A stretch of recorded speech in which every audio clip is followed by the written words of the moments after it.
حاجی میگه بگی پرتو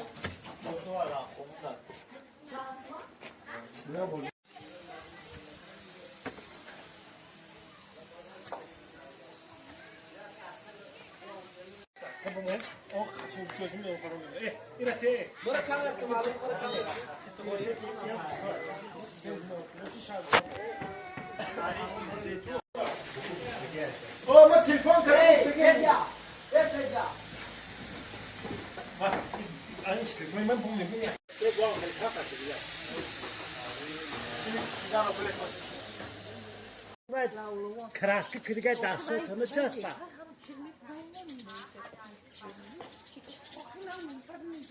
واد محمود رو بگی بانکو کراسکی که دیگه دستو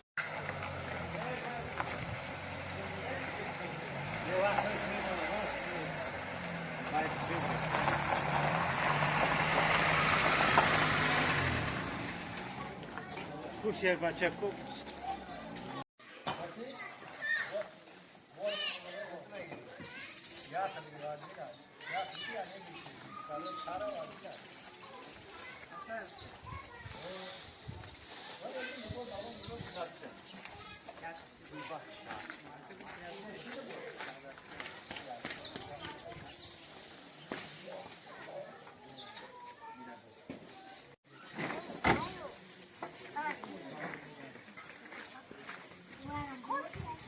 Abonino samares padves این درست سیمبل لنچی برای گیپس کاردون تجربه سلام علیکم.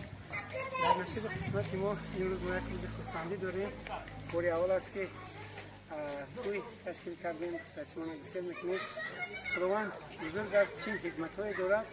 راستی گپ بالای این خورسندی دیروز یک حادثه شد که در خانمان سوختار سر زد. راستی گپ اکثریت گفتن بیشتر با خفامونه در این حالت ناممکن است. لیکن من یک مچ به خداوند ریام و اراده و دستگیری خلق نیست باوری سخت داشتم و هزار شکرانه که دیروز این خانه ما در یک حالت ناگوار بود. همه روی حولی پر از اشیاء سوختگی بودند. تمام چور در خانه اشیاء در بیرون در کوچه بودند.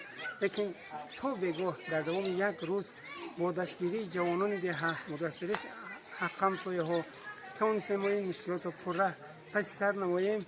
چرا که میبینید این پیشدولونه که این روز اورو دادن دیروز در یک حالت ده ناگوار بودن.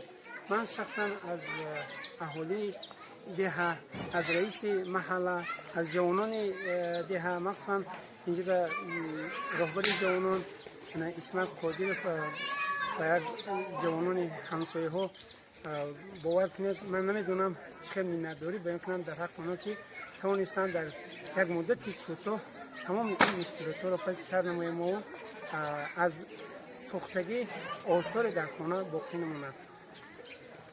شکرانه خداوند.